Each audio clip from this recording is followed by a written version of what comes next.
Dieu t'a tant aimé qu'il s'est rapproché. L'amour de Dieu est entré dans l'humanité. Dieu n'a jamais aimé de loin. Il n'a jamais aimé depuis le ciel sans s'approcher. L'amour, s'il est vrai, il se rapproche. L'amour, s'il est vrai, prend un risque. Si aimer, c'est rester à distance, Dieu serait resté au ciel. Si aimer, c'est observer sans se compromettre, Dieu aurait regardé l'humanité de loin. Mais l'amour vrai ne fait pas ça. Dieu a tant aimé le monde qu'il a donné son Fils unique, afin que quiconque croit en lui soit sauvé. Donner son Fils, ce n'est pas une idée spirituelle, c'est un risque. Le risque d'entrer dans un monde blessé. Le risque d'entrer dans une humanité compliquée. Le risque d'entrer dans ton histoire concrète. Dieu s'est approché. Il est entré dans le temps. Il est entré dans une famille. Il est rentré dans une généalogie. Jésus, fils d'Adam, fils de Dieu. Luc 3, verset 38.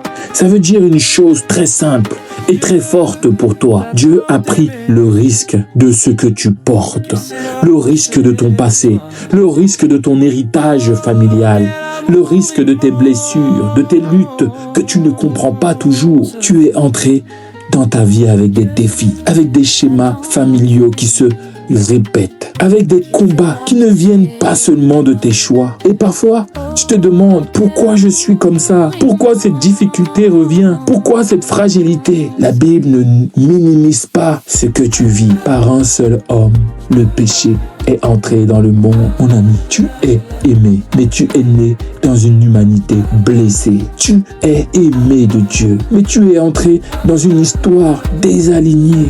Et c'est précisément pour cela que Dieu ne s'est pas éloigné. La parole a été faite chair. En devenant chair, Dieu a accepté d'être touché par la souffrance, touché par le rejet, touché par la tentation, touché par la mort. L'amour de Dieu ne t'a pas demandé d'être guéri pour venir. Il est venu pour te guérir. Et voilà ce que tu dois entendre aujourd'hui. Dieu n'a plus rien à te reprocher.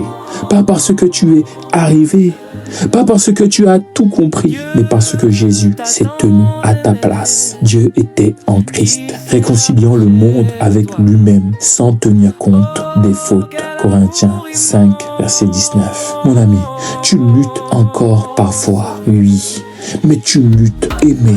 Tu tombes encore parfois, oui, mais tu tombes réconcilié. Parce que l'amour de Dieu t'a rejoint avant que tu changes. Et c'est cet amour-là qui te réaligne avec la volonté de Dieu et qui te transforme de l'intérieur. Nous aimons parce qu'il nous a aimés le premier. Prions ensemble. Père, merci parce que tu n'as jamais aimé de loin. Tu t'es approché de moi. Tu as pris le risque de mon histoire, de mes blessures, de mes combats. Que je reçois aujourd'hui cet amour vrai, cet amour qui s'approche, cet amour qui ose, cet amour qui restaure. Au nom de Jésus-Christ. Amen. Demeure béni.